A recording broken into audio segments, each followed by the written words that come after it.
Hello friends, how are you? I hope all is doing good. कैसे हैं आप सब लोग? आप लोगों से एक बार फिर से मिल करके बहुत अच्छा लगा। I welcome you everybody on my channel when today. स्वागत है आप सबका। तो पिछली बार जब अपन क्लास ले रहे थे, प्रियम्बल पढ़ रहे थे और क्लास की एब्रप्ट एंडिंग थी, अगर आपने लास्ट में देखा हो, और उसके पीछे रीज़न ये था कि all of a sudden power point ने रिस्पॉन्ड करना बंद कर दिया था। तो वो एक पॉइंट तक रिकॉर्डिंग हुई और फिर अपने आप रिकॉर्डिंग होना बंद हो गई थी। So are uploaded it till there. आज आगे देखते हैं। लेट अस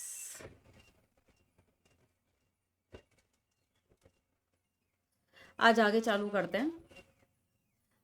देखिए सोशलिज्म क्या है। तो एक बार हल्का सा वापस से यहीं से स्टार्ट करते हैं कि इंडियन वर्जन ऑफ सोशलिज्म और United States of the United Soviet Socialist Republic का जो सोशलिज्म है, they are entirely different things. ये दो अलग अलग चीज़ें हैं। अब देखिए यूएसएसआर का जो सोशलिज्म है वो कहते हैं there should be complete ownership of all the means of production, यानी कि सारे मीन्स ऑफ प्रोडक्शन है उन सब पे स्टेट की ओनरशिप होगी। 100% नेशनलाइजेशन होगा, कोई प्राइवेट ओनरशिप का कॉन्सेप्ट नहीं है। क्लास लेस सोसाइटी होगी, there would be no rich class, lower class, middle class, any other class.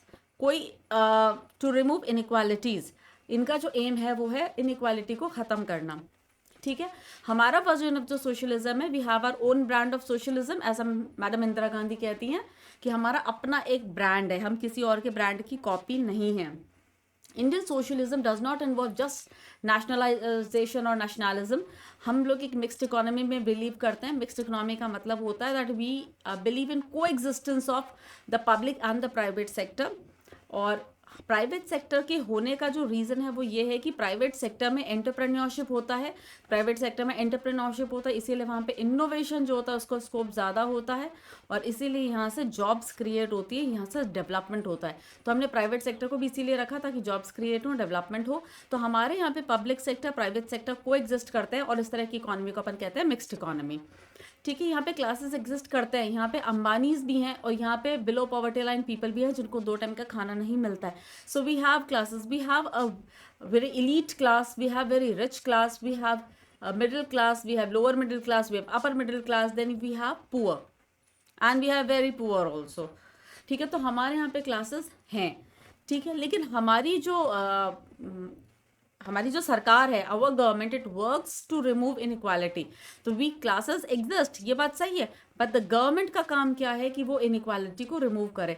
Inequality को रिमूव करने के लिए हमारे पास एक तरीका है इनकम टैक्स, दूसरा तरीका है जीएसटी। जैसे लग्जरी और प्रीमियम गुड्स पे जीएसटी की जो रेट है वो 28% है।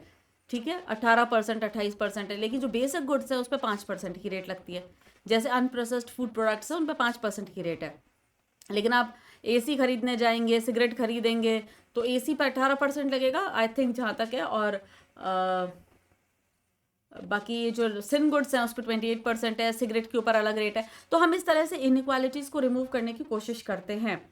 ठीक है। इनकम टैक्स की अगर अपन बात करें तो इनकम टैक्स में भी ऐसा ही होता है कि इनकम टैक्स में हम स्लैब्स को फॉलो करते हैं। इन स्लैब्स में एक लोअर लेवल होता है जहाँ तक टैक्स रेट एग्जेम्प्टेड होता है, उसके बाद में टैक्स रेट इंक्रीज होता जाता है। तो जैसे जैसे आपकी इनकम बढ़ेगी वैसे वैसे आपको जो टैक्स पेमेंट करना है उसका अमाउंट, उसका रेट भी बढ़ता जाएगा।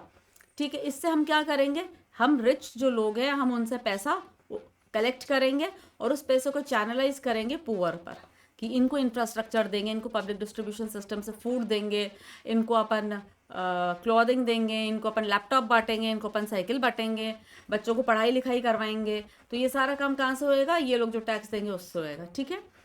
तो अभी अभी हमने समझ लिया है कि मिक्स्ड इकोनॉमी हमने क्यों फॉलो करी है, क्योंकि हमें जॉब अपॉर्चुनिटीज़ क्रिएट करनी है और एक जो प्राइवेट सेक्टर होता है वो हेल्प करता है to create job. Thus we have welcomed mixed economic structure. ठीक है।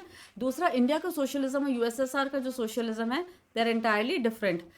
यहाँ तक कि जब तक 42nd कॉन्स्टिट्यूशनल अमेंडमेंट एक्ट नहीं आया था 1976 के अंदर में, इसी एक्ट के थ्रू 3 वर्ड्स ऐड करे गए थे, SSC, that is one is this socialist, this is secular and this is not SSC, it is SI, integrity. ठीक है। Socialist, secular and integrity, 3 words add करे गए थे by 42nd constitutional amendment act.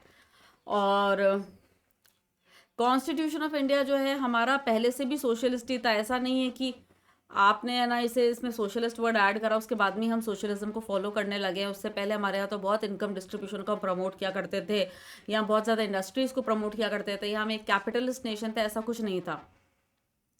ठीक है, तो उससे पहले भी हम सोशलिस्ट हुआ करते थे। अच्छा, तो आपकी सोशलिस्ट वर्ड तो था ही नहीं, आप सोशलिस्ट कैसे थे? क्योंकि हमारे यहाँ पे डीपीएसपी में आर्टिकल 39 बी और 39 सी एडेड थे, जो कि उस टाइम पे भी इनइक्वालिटीज को रिमूव करने की बात करते थे, even before the term was added in 42nd amendment act 1976। इसका सिंपल मतलब ये है कि जो चीज़ पहले इम्प्लिसिट थी अब उसे एक्सप्लिसिट कर दिया गया है, परोक्ष और ऐसा कुछ होता है ना कि ये चीज़ अभी प्रत्यक्ष और परोक्ष, जो परोक्ष रूप में था, एग्जिस्ट तो कर ही रहा था, अब उसे प्रत्यक्ष कर दिया गया है। ठीक है, तो इंडिया का वर्जन ऑफ सोशलिज्म है इन, वो एक डेमोक्रेटिक सोशलिज्म है, समाजवाद। तो इंडिया का जो वर्जन ऑफ सोशलिज्म है वो डेमोक्रेटिक सोशलिज्म है। डेमोक्रेसी मैंने आपको बताया था कि it is in our blood, जैसे blood is present in every organ of the body, ऐसे हमारे यहाँ पे डेमोक्रेसी हर जगह मौजूद है। हमारा ब्रांड ऑफ सोशलिज्म बहुत ही यूनिक फॉर्म ऑफ सोशलिज्म है, and it is very much different from communist socialism. इस सोशलिज्म को हम स्टेट सोशलिज्म भी कहते हैं, डेमोक्रेटिक सोशलिज्म भी कहते हैं। हमारे सोशलिज्म में मार्क्स के एलिमेंट्स भी हैं, हमारे सोशलिज्म में गांधी जी के एलिमेंट्स भी है, लेकिन हमारा सोशलिज्म गांधी जी के सोशलिज्म की ओर ज़्यादा टिल्ट है। ठीक है, हमारे सुप्रीम कोर्ट ने भी ऑब्जर्व करा कि हम जो इनकम इनइक्वालिटी और स्टेटस की इनइक्वालिटी को जो रिमूव करने के लिए वर्क कर रहे हैं, ये हमारा सोशलिज्म का एम है। हम सबको डिसेंट स्टैंडर्ड ऑफ लिविंग देना चाहते हैं, लेकिन इसके लिए हम प्राइवेट प्रॉपर्टी को अबॉलिश नहीं करेंगे, ये रहेगी। लेकिन इसके साथ में together with this we are going to put a restraint, हम उसे किस पे एक रिस्ट्रेंट लगाएंगे, किस पे? प्राइवेट प्रॉपर्टी पे। मतलब वो रहेगी तो सही, लेकिन इन रिस्ट्रिक्शन रहेगी। और ऐसा क्यों होगा? It is in the interest of the nation which includes upliftment of the poor. तो टोटल नेशनलाइजेशन की जगह हमने अडॉप्ट करा एक मिक्स्ड इकोनॉमिक फोरम, जिसके अंदर पब्लिक और प्राइवेट दोनों तरह के सेक्टर्स ये कोएग्जिस्ट करते हैं और दोनों ही ग्रो करेंगे side by side. Next is, अब आप देख सकते हैं कि जो न्यू इकोनॉमिक पॉलिसी आई थी 1991 में, जिसे अपन एलपीजी कहते हैं, लिबरलाइजेशन, प्राइवेटाइजेशन, ग्लोबलाइजेशन, इसने हमारे सोशलिस्ट प्रिंसिपल को डाइल्यूट किया। क्योंकि पहले हम बहुत ज़्यादा सोशलिज्म को फॉलो करते थे, मतलब it was for too much. अब इसको फॉलो नहीं करते हैं, ऐसा है? ऐसा पॉसिबल ही नहीं है। ये हमारे डीपीएसपी में है, ये हमारे प्रेम्बल में है, कैसे पॉसिबल है कि हम इसे फॉलो ना करेंगे? तो फॉलो तो हम इसे अब भी करते हैं, लेकिन ये बस थोड़ा सा डाइल्यूट हो गया है। डाइल्यूट, देखो एसिड डाइल्यूट हो जाए तो भी होता एसिड ही है। कि अब सरकार सारा काम नहीं कर रही है, सरकार ही सारी इनइक्वालिटी को रिमूव करना ही उसका एकमात्र एम नहीं है, लेकिन it has diluted because it has, ये एलपीजी जो है ये इंडिया के अंदर कैपिटलिज्म लेकर के आया। क्या लेकर के आया? कैपिटलिज्म लेकर के आया। 1991 onwards, 1991 onwards the trend has been away from socialism to privatisation. और अब तो हम बहुत ज़्यादा प्राइवेटाइजेशन कर रहे हैं। आपको पता ही होगा, एयरपोर्ट्स का प्राइवेटाइजेशन हो रहा है, रेलवे स्टेशंस का प्राइवेटाइजेशन हो रहा है। मैं गुजरात गई थी तो मुझे उस रेलवे स्टेशन का नाम याद नहीं आ रहा है, बट ट्रस्ट में उस रेलवे स्टेशन को प्राइवेटाइज कराया मोदी जी ने। और प्राइवेटाइज करने के बाद में वो ऐसा लग रहा था जैसे रेलवे स्टेशन नहीं हो, एयरपोर्ट हो। मतलब उसका इतना अच्छा ब्यूटिफिकेशन हुआ हुआ है।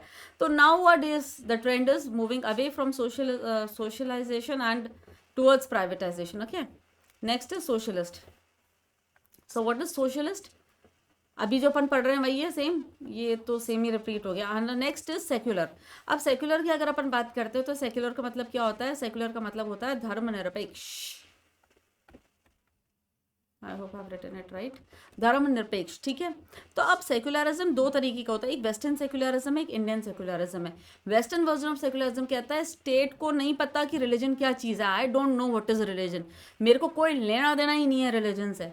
ठीक है, यूरोप में, अमेरिका में सिस्टम यही चलता है, I don't know what is religion, I don't know what is, क्या होता है धर्म, मुझे पता ही नहीं है, मैं एकदम डिफरेंट चीज़ हूँ, एंटायरली सेपरेटेड फ्रॉम रिलीजन। और स्टेट जो होता है वो किसी भी तरह से रिलीजन में इंटरफेयर नहीं करता, वो उसे जानता ही नहीं इंटरफेयर क्या करेगा। There is no interference in religion. और किसी भी स्टेट प्रॉपर्टी पे आप देखो कि कोई बिल्डिंग बनी हुई है, पेंटागन बना हुआ है, तो पेंटागन के अंदर कोई रिलीजियस सिंबल नहीं होगा, ये क्रॉस नहीं लगाएंगे वहां पर ऐसे। सॉरी, ये गलत क्रॉस बन गया है, कोई क्रिश्चियन देख रहे होंगे तो उनकी भावनाएं आहत ना हो, इसलिए एक मिनट ऐसे रबी कर देती हूँ।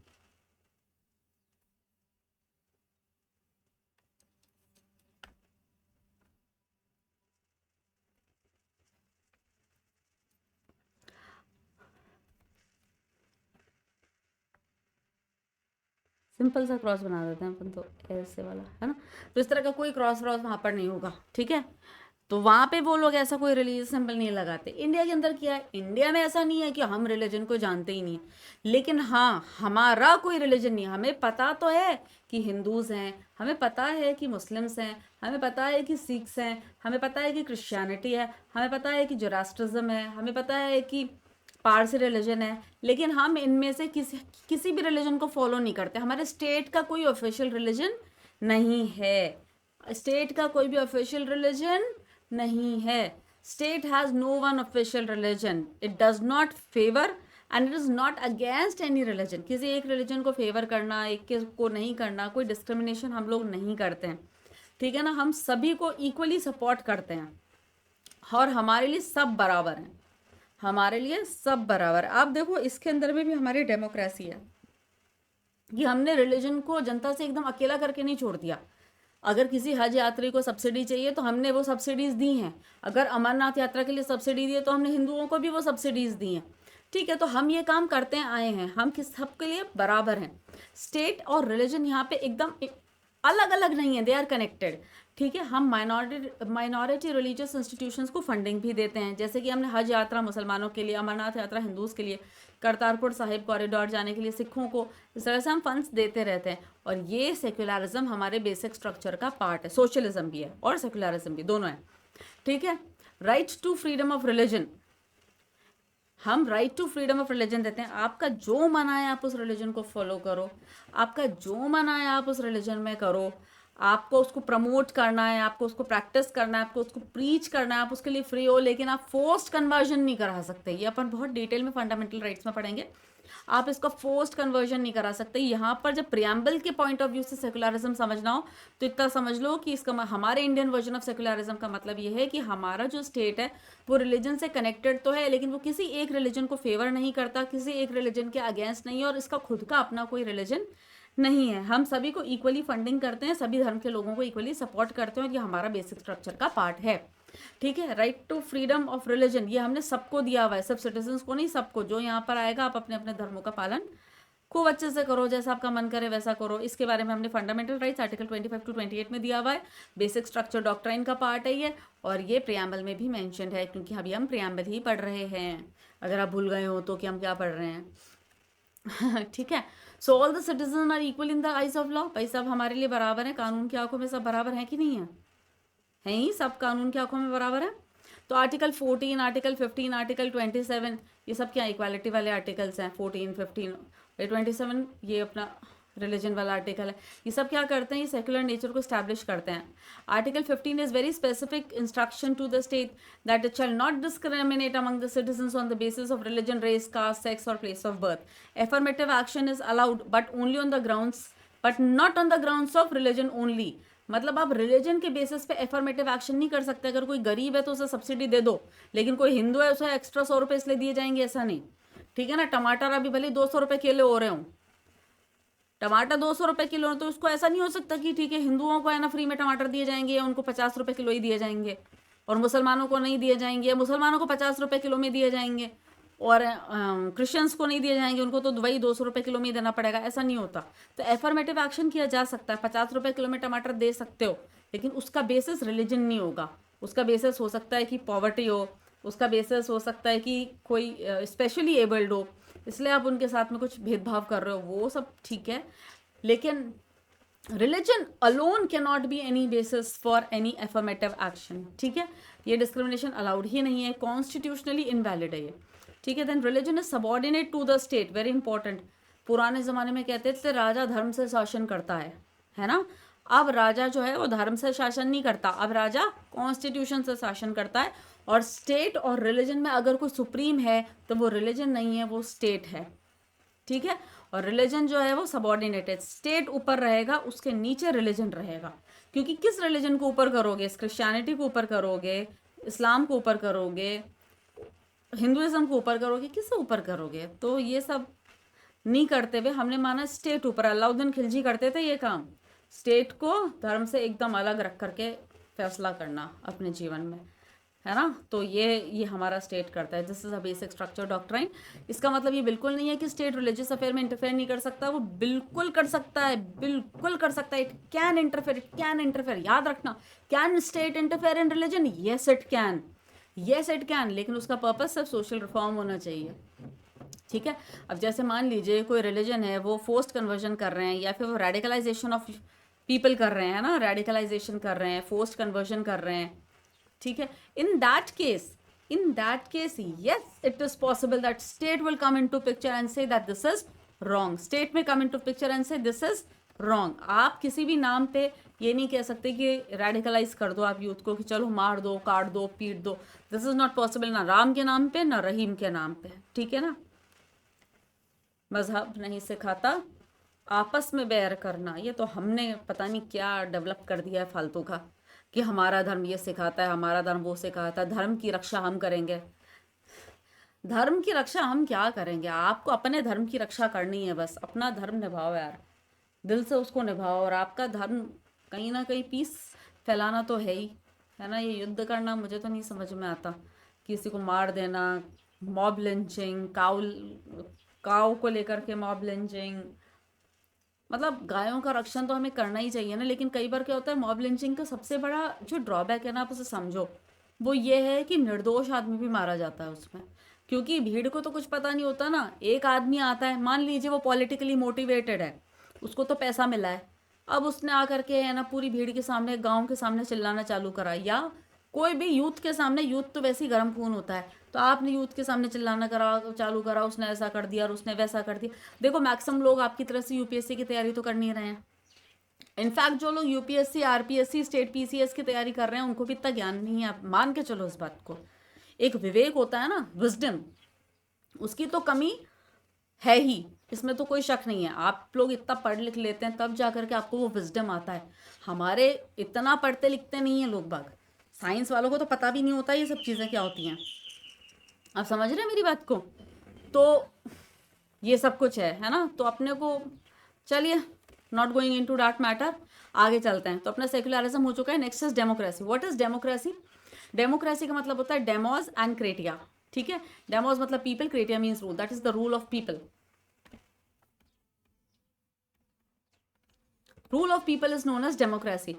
तो according to doctor S Radhakrishnan, democracy एक पिरामिड के फॉर्म में होता है। ये देखो यहाँ पे मैंने पिरामिड बनाया आपके विजुअल मेमोरी के लिए, कि डेमोक्रेसी क्या होता है। It is like a pyramid, और इसके अंदर 3 पिलर्स होते हैं, ठीक है।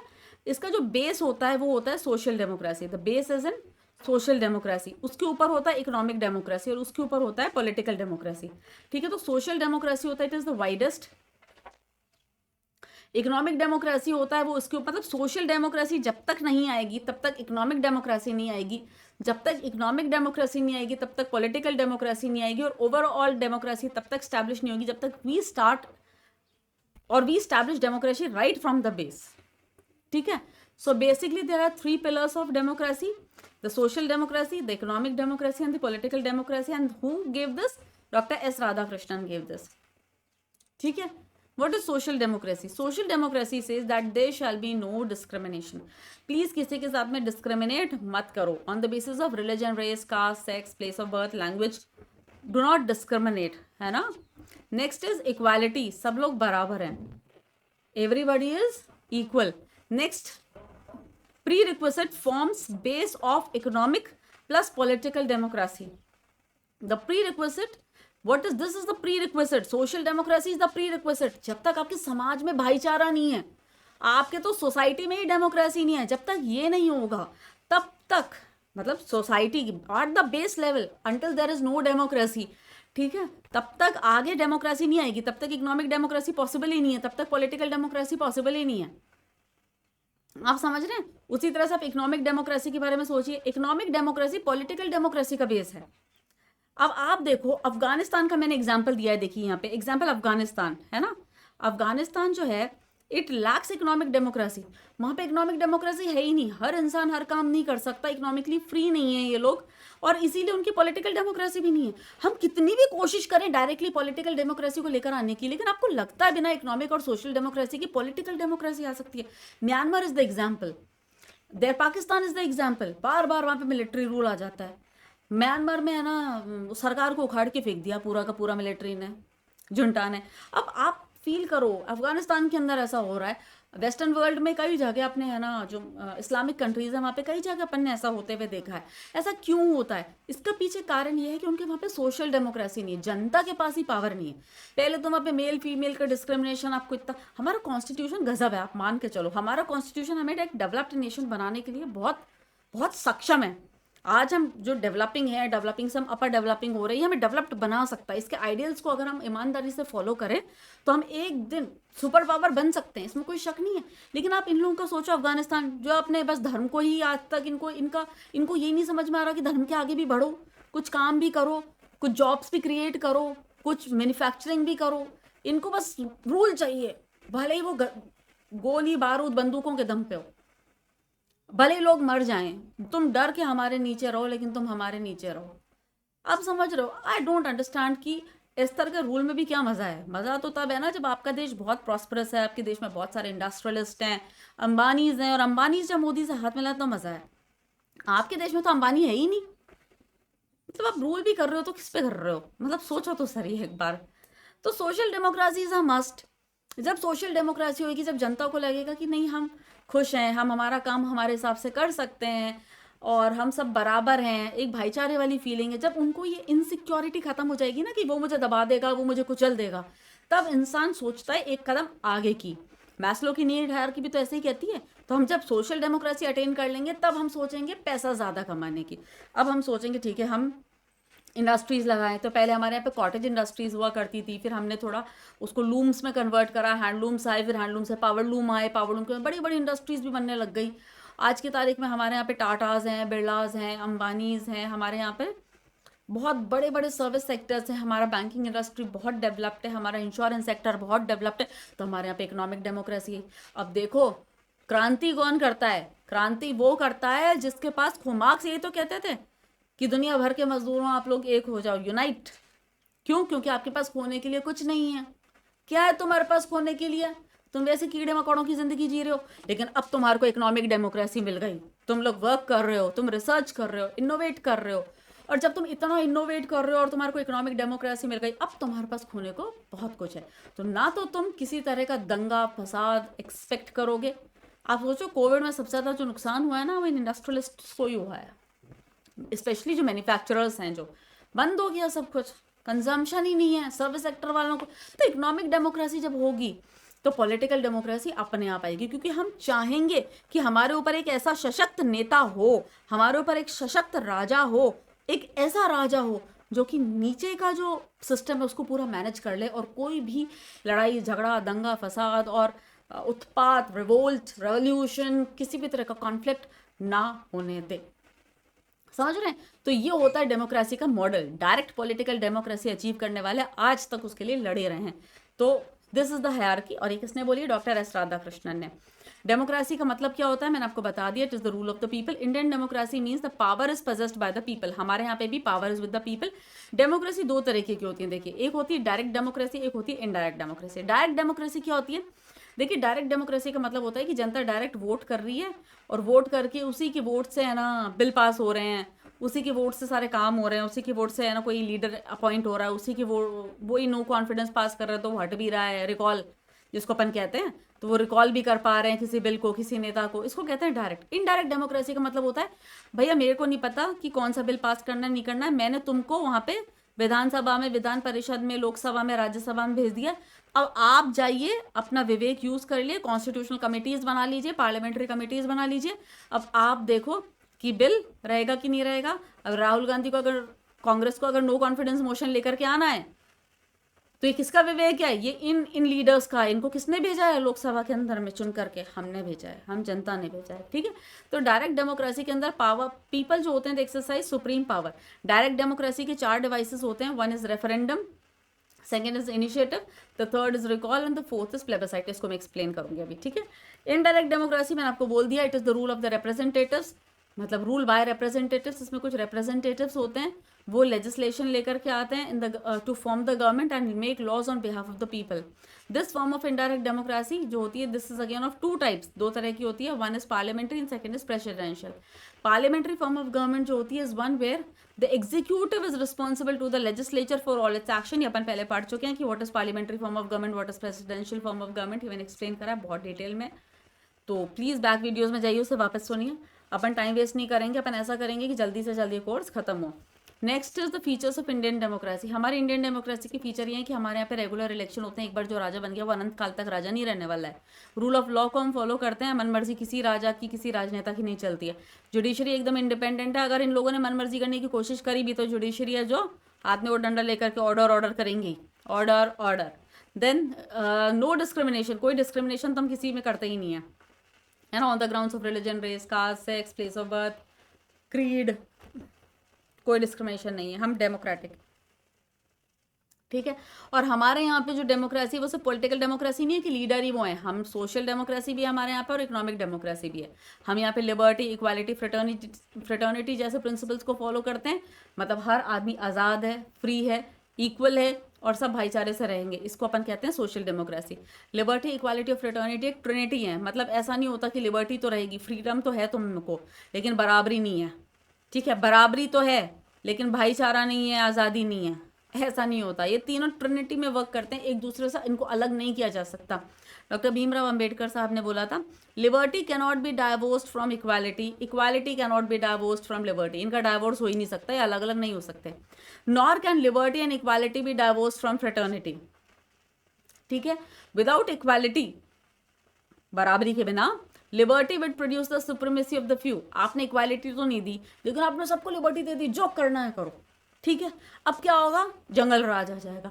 क्यों? क्योंकि जो करना है वो तो करो, फ्रीडम तो तुम्हें दे दी, अब जिसके पास पावर होगी वो क्या करेगा, नीचे वाले को कुचलेगा। विदाउट इक्वालिटी, बराबरी अगर नहीं होगी, liberty would produce the supremacy of the few over the many. कुछ लोग मिलकर के बहुत सारे लोगों को दबाएंगे, कुचलेंगे। अफगानिस्तान में जो हो रहा है, सीरिया में आईसिस ने जो करा था वो यही था, और क्या था। और इक्वालिटी विदाउट लिबर्टी, आपने सबको बराबरी तो दे दी, तुम सब बराबर हो, लेकिन आज़ादी हमने किसी को नहीं दी, बराबर कर दिया, है ना। तो इंडिविजुअल इनिशिएटिव किल हो जाएगा, आपका डेवलपमेंट, आपकी ग्रोथ जो है ना वो स्टैग्नेंट हो जाएगी, अटक जाएगी, ठीक है। Next is Republic. यहाँ तक समझ में आया, डेमोक्रेसी का सारा कॉन्सेप्ट समझ में आया। लिबर्टी, इक्वालिटी, फ्रेटर्निटी इसके बेस बनते हैं। हमारे यहाँ पे पॉलिटिकल, सोशल, इकोनॉमिक तीनों तरह की डेमोक्रेसीज हैं। डेमोक्रेसी दो तरह की होती है, डायरेक्ट और indirect.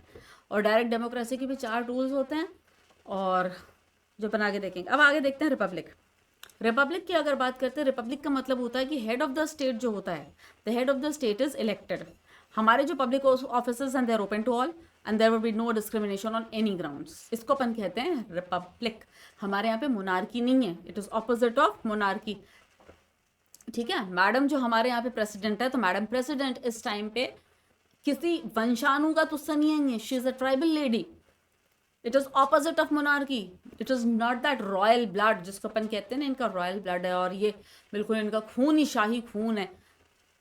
However this concept is absolutely बकवास कॉन्सेप्ट, लेकिन और पता नहीं लोग आज भी इन राजा रानियों के पीछे इतने क्रेजी क्यों रहते हैं। हमारे, मुझे नहीं पता आप लोगों के यहाँ पे कैसा है कैसा नहीं है, लेकिन हमारे राजस्थान में आज भी राजा रानी वाला कॉन्सेप्ट है। मतलब जहाँ पे ऐसा लगेगा ना राज परिवार से हैं, तो उनको एक फैसिनेशन तो होगा, ओहो ये राज परिवार से हैं। I don't know why it is, but ये है, आज़ादी के इतने साल बाद भी है। खून में जो होता है ना, जो बहुत पुराने टाइम से चला आता है, वो इतनी जल्दी निकलता नहीं है। मोनार्की आज भी हमें पसंद है, तो ठीक है, लेकिन हमने मोनार्की को अबॉलिश कर दिया है। हमारे यहाँ पे कोई मोनार्की नहीं है, हमारे यहाँ पे रिपब्लिक है। हमारे जो प्रेसिडेंट है मैडम, वो इनडायरेक्टली इलेक्टेड हैं। और बाकी बहुत सारे कंट्रीज हैं, जैसे इंक्लूडिंग ब्रिटेन, जहाँ पे मोनार्की है। रिपब्लिक का मतलब समझ में आ गया। ये 3 वर्ड्स हैं रिपब्लिक का मतलब, head of the state is elected, public officers are open to all, और डिस्क्रिमिनेशन तुम किसी तरह का करते ही नहीं पॉलिटिकल पोस्ट, पॉलिटिकल अपॉइंटमेंट्स में, okay. The next is justice. What is justice? Justice होता है, ये भी देखो 3 तरह का होता है। जस्टिस का मतलब होता है न्याय, है ना। अब न्याय जो होता है वो कैसा होना, न्याय का मतलब क्या होता है कि किसी के साथ में भी कुछ अनफेयर ना हो, यही तो होता है न्याय। What is nyay? No unfair treatment, है ना, no unfair treatment, that is justice, that is a fair, a moral and an impartial treatment of all. ठीक है, जस्टिस के भी वही 3 लैडर्स हैं, social justice, economic justice and political justice.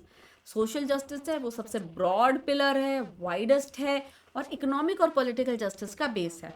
Economic justice जो है वो next ladder in the hierarchy है, ये भी एक वाइड पिलर है, और पॉलिटिकल जस्टिस का बेस है, और पॉलिटिकल जस्टिस जो है एकदम टॉप पे आता है। ठीक है, इसे अपन कहते हैं द पिरामिड ऑफ जस्टिस, जो अपन ने डेमोक्रेसी में पढ़ा ना, आप इसे एग्जैक्ट ऐसा का ऐसा यहाँ पे लिख सकते हो, एकदम सेम बातें हैं, इसमें कोई चेंज नहीं है। ये मैंने यहाँ पे इसको लिख भी दिया है कि सोशल जस्टिस क्या होता है। सोशल जस्टिस वही सबसे इंपॉर्टेंट है, यही बेस बनता है। अगर सोशल जस्टिस नहीं होगा तो डिवीजन ऑफ सोसाइटी हो जाएगी। क्यों? क्योंकि सब अपने आप को वही लिबर्टी, इक्वालिटी, फ्रेटर्निटी, बराबरी नहीं मानेंगे। जब बराबरी नहीं मानेंगे तो कुछ लोगों में असंतोष होगा, there would be dissatisfaction among the people, और जब डिससैटिस्फैक्शन होगा तो क्या होगा? देखो, जब भी इनइक्वालिटी होगी, है ना, जब भी इनइक्वालिटी होगी ना तो डिससैटिस्फैक्शन होगा कि यार ये इसको ये प्रिविलेज क्यों और मुझे क्यों नहीं, जबकि मुझ में तो कोई कमी ऐसी है नहीं। वो डिससेटिस्फैक्शन हमेशा रेवोल्यूशन करवाता है, रिवोल्ट्स करवाता है। ठीक है, और जब रिवोल्ट्स होते हैं ना, उसका मतलब ये होता है कि सोसाइटी जो होती है वो स्टेबल नहीं रह पाती, it becomes unstable, unstable society. और जहाँ पे सोसाइटी ही अनस्टेबल है वहाँ पे पॉलिटिक्स भी कभी भी स्टेबल नहीं होगी, पॉलिटिक्स भी अनस्टेबल ही होगी। I hope that is clear. तो इसलिए सोशल डेमोक्रेसी ही बेस होती है इसका। और जहाँ पे पॉलिटिकल स्टेबिलिटी नहीं है, आपको पता है, जहाँ पे पॉलिटिकल स्टेबिलिटी नहीं होती वहाँ पे एमएनसीज भी आकर के अपना धंधा पानी नहीं खोलती। तो political stability is a must, आप समझ रहे हैं। और जहाँ पे इकोनॉमिक स्टेबिलिटी आएगी वहाँ पॉलिटिकल स्टेबिलिटी ऑटोमेटिक एक आएगी ही आएगी। ठीक है, what is economic stability? Economic stability का मतलब होता है to reduce the income equality, sorry economic justice. Economic justice का मतलब ये है कि इनकम में जो इनइक्वालिटी उसको रिड्यूस करा जाए और इनकम को रिडिस्ट्रीब्यूशन को प्रमोट करा जाए, इसको अपन कहते हैं इकोनॉमिक जस्टिस। पॉलिटिकल जस्टिस का मतलब होता है रूल ऑफ लॉ चलेगा, किसी राजा रानी किसी और का रूल नहीं चलेगा, कोई डिस्क्रिमिनेशन नहीं किया जाएगा। इक्वालिटी और इक्विटी की बात करिए यहाँ पे, इक्विटी में अभी आगे समझाती हूँ। No money power, muscle power in political sphere, पैसे का दाम, और ये कागजों में ही अच्छा लगता है ना, सुन करके भी हंसी आ जाती है, no money power and muscle power in political sphere. कितने लोगों को ऐसा लगा कि हाँ no money power and muscle power in political sphere, political justice हमने अटेन कर लिया है, मतलब to a large extent it yet remains to be attained. ये मैंने आपको एक्सप्लेन करा है कि लिबर्टी, इक्वालिटी और फ्रेटर्निटी, ये तीनों की तीनों एक ट्रिनिटी हैं। लिबर्टी बहुत ज़्यादा ज़रूरी है आपके इंडिविजुअल इनिशिएटिव को डेवलप करने के लिए। इक्वालिटी इसलिए ज़रूरी है ताकि आप किसी के साथ में इनजस्टिस ना करें, सबको बराबर माने। और डिग्निटी इसलिए ज़रूरी है ताकि जब फ्रेटर्निटी इसलिए ज़रूरी है ताकि एक इंडिविजुअल की डिग्निटी भी बनी रहे और साथ में वो भाईचारे से एक दूसरे के संग में रहें, और एक दूसरे से इन तीनों को डाइवोर्स नहीं किया जा सकता। ये भीमराव अम्बेडकर साहब का कोट है जो मैंने यहाँ पे बिल्कुल वर्ड बाय वर्ड लिखा है। These principles of liberty, equality and fraternity are not to be treated as separate items in a trinity. They form a union of trinity in the sense that to divorce one from the other is the defeat of the very purpose of democracy. जब भी इन तीनों में से एक नहीं होगा तो आपकी डेमोक्रेसी का जो पर्पस है वही डिफीट हो जाएगा। Liberty can not be divorced from equality, equality cannot be divorced from liberty, nor can liberty and equality be divorced from fraternity. Without equality, liberty would produce the supremacy of few over the many. Equality without liberty would kill individual initiative, and without fraternity, liberty would produce the supremacy of the few over the many. Equality without liberty would kill individual initiative. ठीक है, ये सब अपन ने पहले देख लिया। अगला है वो है लिबर्टी, इक्वालिटी, फ्रेटर्निटी, इन तीनों चीज़ों को देखेंगे, है ना। तो जस्टिस में भी अपन ने देखा था इक्वालिटी का कॉन्सेप्ट जो जस्टिस में भी आता है। अब लिबर्टी देखते हैं। लिबर्टी क्या है? आज़ादी। I feel free. लिबर्टी का चीज़ की जो मैं सोचना चाहती हूँ, जो मैं बोलना चाहती हूँ, जो मेरा बिलीफ है, मैं जिन भगवान को मानना चाहती हूँ या मैं नहीं मानना चाहती हूँ, ठीक है ना, मैं मूर्ति पूजा मानना चाहती हूँ या मैं नहीं मानना चाहती हूँ, मेरा फेथ, मैं जिसमें विश्वास है मेरा, और वर्शिप, मुझे दिया जला के वर्शिप करनी है, मुझे हवन करके करना है, मुझे कैंडल जला के करना है, मुझे पानी में कुछ करके करना है, वो I am free to do it, है ना। रीजनेबल रिस्ट्रिक्शंस हैं लेकिन ये एकदम एब्सोल्यूट राइट नहीं है। तो लिबर्टी हमारा एक फंडामेंटल राइट भी है और ये बहुत ज़्यादा ज़रूरी है। एक आदमी जब फ्री नहीं होगा तब तक वहाँ पे वो अपना ओवरऑल डेवलपमेंट नहीं कर सकता। जब तक मैंने उसे बांध के रखा, महिलाओं का डेवलपमेंट क्यों नहीं होता? जो फीमेल्स हैं, why are they not that developed? You know why? Because they are not free. उनके पास में इतने सारे उनका ऊपर बॉन्डेजेस लगा दिए गए थे from times of basically from the medieval era. उससे पहले एंशियंट में इतना नहीं था, लेकिन मिडाइवल आने के बाद में तो जो उनके ऊपर बंदिशें लगी हैं, मतलब it is horrible to even think of them. ये ऐसी ऐसी चीज़ें, जब हम इंडस वैली सिविलाइजेशन पढ़ते हैं तो वहाँ पे हमें सती जैसा कोई कॉन्सेप्ट नहीं मिलता कि किसी महिला को ऐसे आग में डाल के जला दिया गया। वहाँ पे हमें फीमेल फीटिसाइड जैसा कोई कॉन्सेप्ट नहीं मिलता कि बच्चियों को मार दिया गया। यहाँ तक कि हमें फीटिसाइड का छोड़ो, इन्फेंटिसाइड, फीमेल इन्फेंटिसाइड, एक बच्ची जो पैदा हो गई है, कई लोग दूध पीती कर देते हैं, कोई पानी में बहा देता है, कोई कुछ कर देता है, ऐसा भी हमें कोई कॉन्सेप्ट नहीं मिलता है। तो पुराना टाइम था, वहाँ नहीं था, बीच में ये कुरीतियाँ they developed and they entered our society. तो वो चीज़ें हमारे डेवलपमेंट को हैम्पर करती हैं। आप दिमाग से, आप बॉडी से, आप किसी भी तरह से अगर बंदिश में हो तो आप की जो पूरी पोटेंशियल है आप उससे वर्क नहीं कर सकते। लेकिन लिबर्टी का राइट एब्सोल्यूट नहीं है। This right to liberty is not absolute right. कि मुझे बोलने की स्वतंत्रता, इसका मतलब ये नहीं है कि मैं सामने वाले को गाली दे दूंगा, ठीक है ना। मुझे हाथ हिलाने की पूरी स्वतंत्रता है, इसका मतलब ये नहीं है कि मैं दूसरे की नाक तोड़ दूंगा, है ना। There is a statement like, I am not remembering the exact words, but it is something like your liberty to move your hand ends from where my nose begins, है ना। It is something of that sort. तो आपका हाथ तब तक हिल सकता है जहाँ, वहाँ तक हिला लो जहाँ तक मेरा नाक नहीं है। जैसे ही मेरा नाक चालू होएगा आपकी लिबर्टी खत्म हो गई वहाँ पे। तो it is not an absolute right, इस पर रीजनेबल रिस्ट्रिक्शंस हैं। One persons liberty can not encroach on other persons liberty. एक जने की लिबर्टी मतलब तुम्हारी आज़ादी मेरी आज़ादी को किसी भी तरह से हैम्पर नहीं कर सकती। कि तुम्हें आज़ादी है गाड़ी चलाने की, तुम्हें आज़ादी है, for example you have a right to residence, कि आपको जहाँ मन में आया वहाँ पे रुको और रहो। इसका मतलब ये नहीं कि सड़क है मैं इसके बीच में घर बना करके रहूँगा, because I am free to reside wherever I want to, because your liberty to reside can not restrict my liberty to move the car here और my freedom of movement. Okay, so liberty is necessary to develop oneself fully, और ये holistic development के लिए बहुत ज़्यादा ज़रूरी है। और लिबर्टी आती कहाँ से है? आपको क्या लगता है आप आज़ाद क्यों हो, आप फ्री क्यों फील करते हो? क्योंकि कानून है। लोगों को लगता है कानून से हमारी लिबर्टी ख़त्म हो जाती है। एक अच्छा वाला जो चौराहा हो ना, जहाँ पे मतलब अच्छा खासा रश हो, ट्रैफिक हो, वहाँ पर है ना, इस रेड लाइट को बंद करके देखना कि आज पूरे दिन वहाँ पे रेड लाइट नहीं है। आई गारंटी यू इतना ट्रैफिक जाम होगा ना, क्योंकि हर किसी को लगेगा मैं पहले जाऊँ। रूल ऑफ लॉ तो खत्म हो गया, ये red light, green light, yellow light, ये तो तुमने खत्म कर दिया। अब अपनी मन मर्जी से हम आएंगे, अपनी मन मर्जी से हम जाएंगे। तो जैसे ही लॉज हटे, आप देखो आपकी लिबर्टी हैम्पर हो गई। अब आप 1 घंटे तक खड़े हो जाम में, 2 घंटे भी खड़े रह सकते हो, 3 घंटे भी रह सकते हो, क्योंकि जनता तो जनता है। जो पावरफुल होगा वो पहले निकलेगा, जिसकी ड्राइविंग स्किल ज़्यादा अच्छी होगी वो पहले निकलेगा, जो थोड़ा डरा धमका करके बीच में घुसा सकता है, जिसके पास में ऐसे बड़े बड़े लोहे के पिकअप्स होंगे, वो पहले निकलेगा। आपकी गाड़ी मान लीजिए थोड़ी महंगी है, तो आप तो बड़ा संभल संभल के उससे धीरे धीरे लेके जाएंगे, पहले दूसरा निकल जाएगा पहले। मेरे पास तो पिकअप है, मैं तो जा रहा हूँ, आप खड़े रहो। तो लॉज एनहांस लिबर्टी। कोई पूछे ना कि लिबर्टी का बेस कहाँ है, आज़ादी कहाँ से आती है? आज़ादी लॉज से आती है, ठीक है। अगर लॉज नहीं होंगे तो strong will suppress the weak. तो आज की क्लास को यहाँ पे ख़त्म करते हैं लिबर्टी पे, और बाकी फिर अपन कल चालू करेंगे। और आज जो पढ़ाया है वो आप लोग देखिएगा प्लीज़, है ना, कि कैसा लगा आपको आज का क्लास और ये सब। कल प्रियम्बल ख़त्म कर देंगे, है ना, कल कुछ नहीं बचेगा, कल प्रियम्बल ख़त्म हो जाएगा। और अब तक जितना पढ़ाया प्लीज़ उसे रीड करिए, रिवाइज करिए। और कोई प्रॉब्लम हो तो कमेंट सेक्शन में प्लीज़ डालिए, पूछिए। And my suggestion to you is कि प्लीज़ फॉरवर्ड करिए इस चीज़ को, इन वीडियोस को। मैंने बहुत मेहनत करी है इसके लिए, आपके लिए अच्छा कंटेंट लेकर के आई हूँ। और समझाने के लिए भी मैं बिल्कुल हिंदी ऐसे जैसे अपन आपस में एक दूसरे से बात कर रहे हैं उस तरह से मैं उसे समझाने की कोशिश कर रही हूँ। फिर भी अगर आप बोलेंगे कि कुछ इम्प्रूवमेंट करो तो वो मैं करने के लिए हमेशा तैयार हूँ। आप लेकिन आप कुछ कमेंट करें, कोई देखे इन वीडियोस को और फिर आप उसको फॉरवर्ड करो, कुछ कमेंट्स आए, तब की बात है। चलिए, it was very nice meeting you.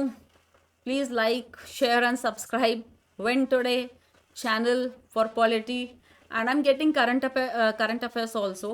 तो बेसिकली आज से या फिर कल से करंट अफेयर्स की भी मैं छोटे छोटे कुछ वीडियोस बना के डाला करूँगी, तो आप लोग वो भी देखना, तो आपको अपडेशन मिलेगा, तो वो भी डालेंगे। और बाकी पॉलिटिक्स क्लास अपनी रेगुलर चलेगी, उसमें कोई ब्रेक नहीं आएगा, ठीक है ना, उसका कोई कोई ऑप्शन ही नहीं है उसमें ब्रेक आने का, ये अपना रेगुलर चलेगा। बाकी मैं कुछ कुछ करंट कॉन्सेप्ट्स भी डालूंगी।